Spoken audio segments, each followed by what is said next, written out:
आजी. हॅलो आजी. Hello Swanandi, photo आले बरं का तुमचे? किती गोड दिसताय तुम्ही दोघं. थँक्यू आजी. पण काल माझ्याकडून खूपच मोठी चूक झाली. तो गॅस नकळत सुरू राहिला. खरंच सॉरी, पण मला ना माहित नाही कसं कसं झालं. असं सहसा होत नाही. ते राहू दे ग, होतं असं कधीतरी. आणि तसं पण तू आल्याबरोबर किती नर्वस झाली होतीस ना. पिंट्याचं बोलणं ना मनावर नको घेऊस तू. काय ना, तो कुटुंबासाठी खूप करतो ग. आणि सगळ्यांमध्ये जीव गुंतलाय ना त्याचा. कुटुंबाला काहीतरी झालं असतं या विचाराने तो अस्वस्थ होतो ग. आणि मग चिडचिड करतो. एरवी तसा चिडका नाही अगं तो. ह्या एकाच कारणासाठी ना चिडतो तो. आणि काल नेमकं तसंच झालं. नाही पण आजी, चूक तर होतीच ना माझी. पण आता तुला त्याची शिक्षा. काय? मग आता मला तुझ्या हातचे लाडू परत पाठव. हे काय, मी लाडूच वळते आता.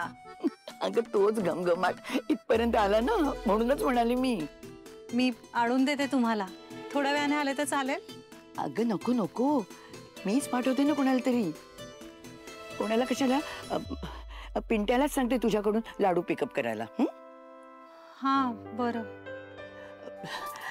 स्वानंदी, मला ना मैत्रिणीचा फोन येतोय. अगं आमची किटी पार्टी असते ना, आणि दिवाळीची पार्टी पण असते. ते ठरवायचंय ना आम्हाला. आपण बोलू नंतर. बाय. हो अच्छा, बाय.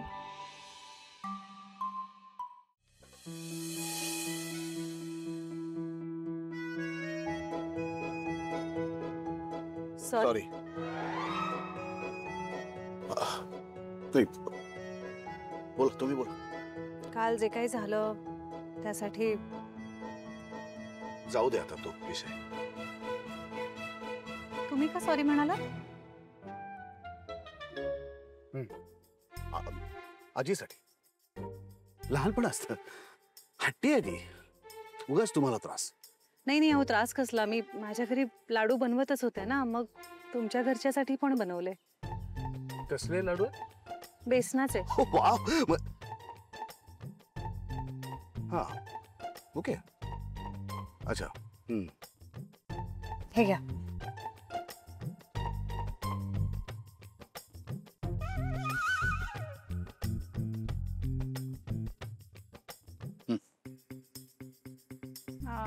तुम्ही पण खाऊन बघा. नाही मी खात नाही. लाडू बिडू खातच नाही मी. अहो घरी बनवले. नाही मी खातच नाही असं कुठेही बाहेरचं.